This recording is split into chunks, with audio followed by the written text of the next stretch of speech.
Not long after, that family member who had left, he come back.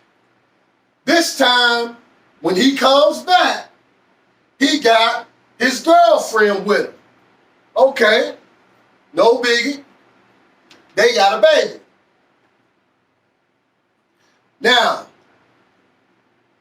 the first thing I noticed is that they getting into it all the time. Yelling, arguing, and fighting. One day they fighting downstairs in the front room, and they did knock a big old hole in my mother's wall. I mean, it was big. Big old round hole in the wall from fighting. And I'm like, what the?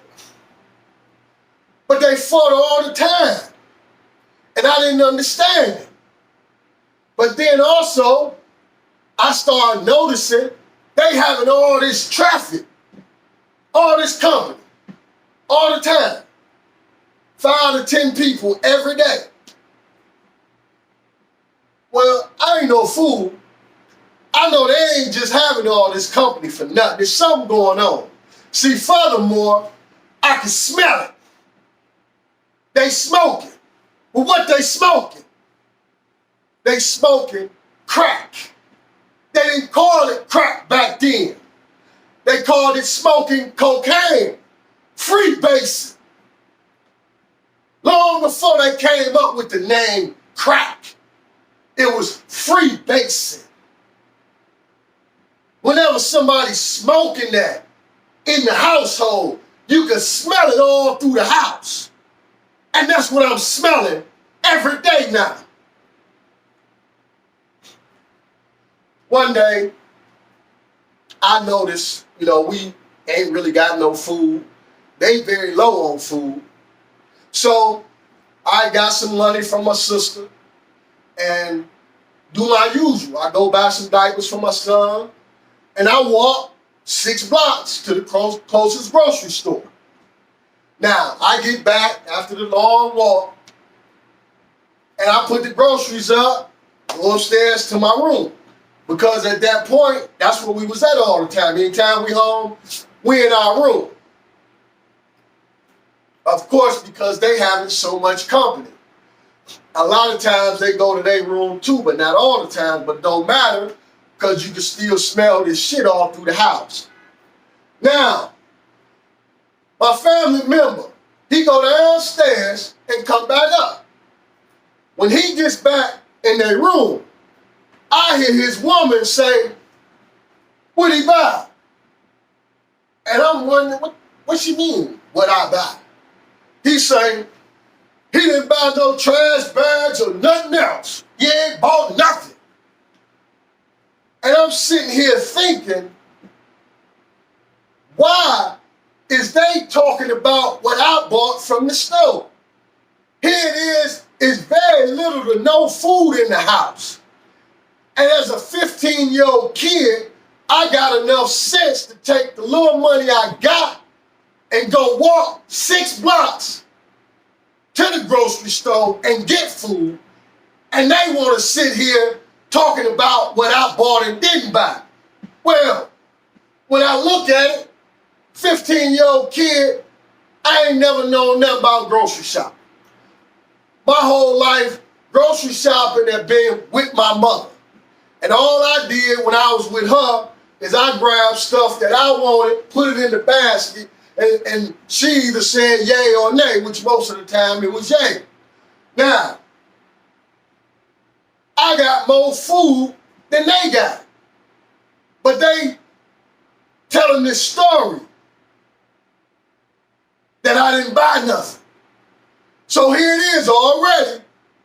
I'm being confronted with the same thing I tried to get away from at my sister's house.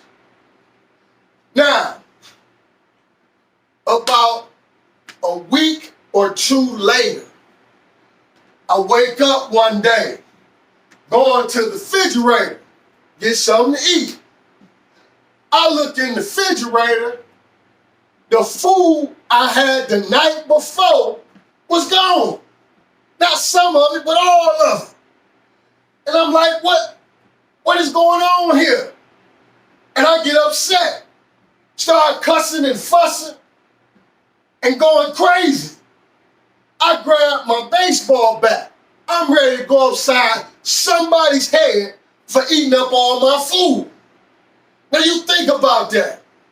You got this kid that grew up never knowing what it is to need or want anything.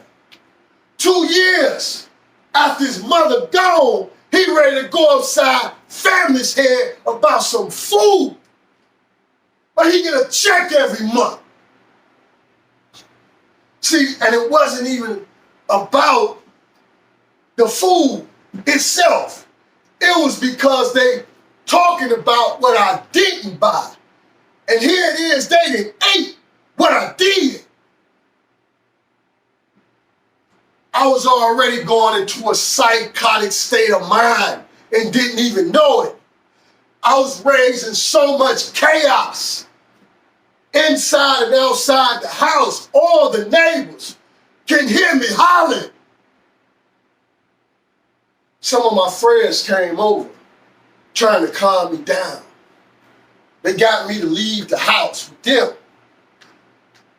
We go to the store, they buying some beer, calm me down. At the time, the beer then, of course, was 40 ounces. 40 ounces of malt liquor. One of the malt liquors that was popular then was called Private Stock. It was real strong. Now, of course, I had been drinking beer for years, off and on, so it wasn't that new to me. But this day, all of the traumatizing events I done been through in life was weighing heavy on my mind. And when you got something on your mind and you drinking, you're gonna drink a lot, many times.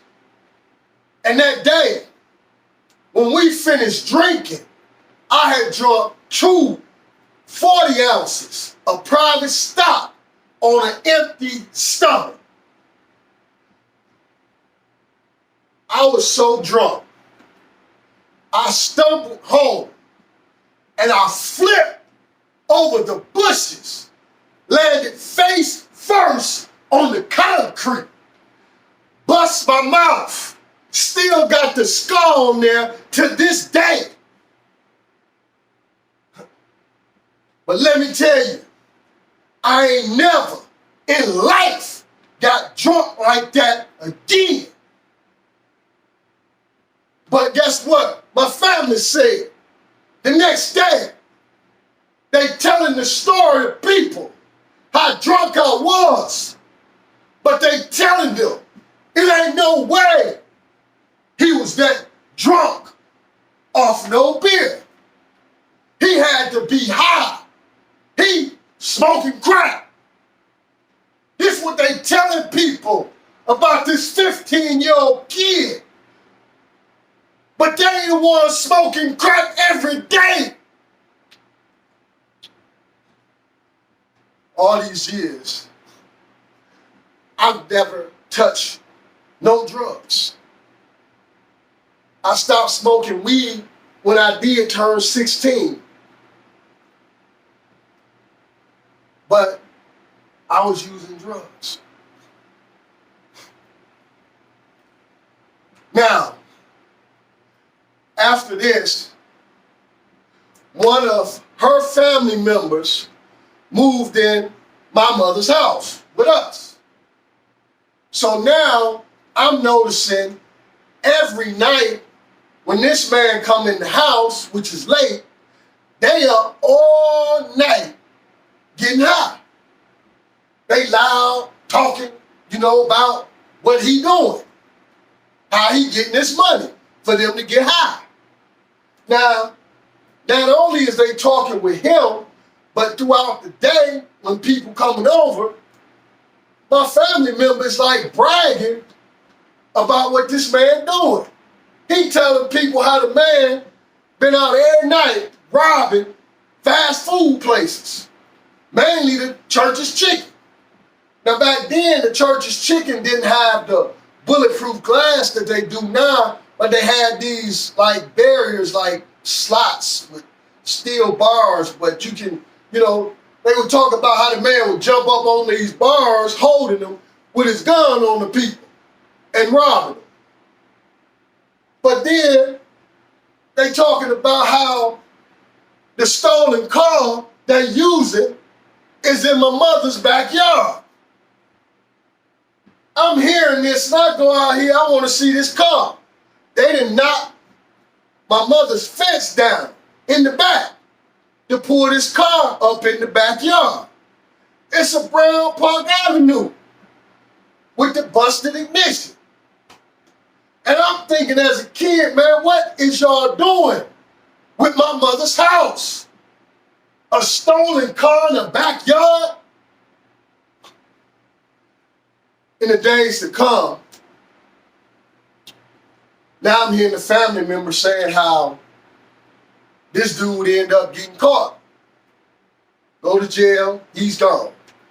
So now they ain't got that person that they can get high with every night. Now, although it's people coming already on a regular basis, but once he's gone, now the traffic picks up. It's nothing to see 15, 20, 30 people in and out the house every day. It's so bad that one day me and my friends is across the street. Now, most of the time, because of what's going on, I gotta stay home because my son and his mother is there. So I'm across the street talking to my friends one day on their porch. And as we standing out there, we watching the traffic go to my mother's house. They coming from every which way, constantly. And a friend of mine say, man, y'all booming over there. Now, booming back in that time was a term they used for when a drug house is making a lot of money because they got a lot of traffic. The problem was it was very little drugs ever being sold at our house. See, this was 1985. So during this time, many people had just started using drugs or smoking crack, okay? So many of them, they still got good jobs. They got families at home. They don't want to go home and get high around their family because they trying to keep it a secret. So during this time, there was many drug houses that would have what is called the smoke room. The smoke room, they would set it up with chairs and tables and crack pipes. And if you come there to buy the crack, you can go in this room and smoke for $2 or $3. They allow you to use their pipe. Now, many times, as long as the person is getting high, constantly smoking, constantly buying, they can stay there all day. But this is what was going on at our house. The problem is, instead of them paying to use the pipe, all they got to do is share the drugs. So my mother's house is a full-fledged crack house. Now, I started noticing all kind of people coming there, man. It was one guy, his name was Frankie. Now, Frankie was a guy that I looked up to years before this because he was one of the guys who was driving a nice Cadillac, and all of us spoke highly of Frankie. Well, now Frankie was known as a scandalous basehead. He was robbing people and would steal anything that wasn't nailed down. I would see Frankie cutting through alleys. Many times he coming through the alley, coming through our backyard, so won't nobody spot him because it was people looking for him. So Frankie being at our house on a regular basis, I would notice many times my family member would take Frankie in the kitchen. Now, I hadn't paid much attention to what they would be doing in there, but one day I did. And the family member had gotten whatever beans out the cabinet and was giving them to Frankie. Frankie had a razor blade cutting the beans down to look like a piece of rock. He took some Orajel, you know, the stuff you use to numb your gums when you got a toothache. He put the Orajel on the damn beans. So when he sell it to somebody, they put it in their mouth and they get the same reaction, the numbness, like they do when they put crack in their mouth. They believe it's crack until they go and smoke it. And they find out it ain't drugs at all. But by that time, Frankie is long gone. He go buy the real stuff and be back at the house smoking it with them. Now, one day, apparently somebody got sold beans at our house. We was downstairs feeding my son when this dude come to the door. He a well-dressed dude, got his hair done, silk shirt, jeans, dress shoes, driving a nice car. As soon as the family member opened the door, the dude started talking crazy. And I had already grabbed my son trying to get us upstairs. And the family member was trying to tell me, hey man, y'all going upstairs. But I was already on my way because I don't know what's going on. Now this dude at the door, cussing, fussing, yelling, and the family member ain't really saying nothing. So he goes on to say that if he don't get his money, he coming back and he gonna kill everybody in the household. Now I didn't know how much money this dude done got beat out of. I didn't even care. All I knew was I wasn't finna be living like this, having to worry about my life and my sons and his mother's lives being taken for something I ain't got nothing to do with. Now, when the dude finally leaves, he say he coming back. So now, the family member is worried about it. So all the traffic at the house stopped. Ain't nobody coming to the house. And I'm noticing the family member always peeping out the window. Now, my thing is I'm not finna live like this. So I go and talk to my guardian, my sister. Let her know what's going on at the house. How they turned our mother's house into a crack house, full-fledged, all day, every day, 24 hours a day, 7 days a week. And so I'm thinking maybe she hear this, she'll go talk to some family, they can get together, come over here and talk to this dude, get him out the house, you know, because this is serious. What she did, call family. But what she do? She called family, telling them the story, how me and my children are over here living in a crack house. She advertised it to the whole world. Nobody came.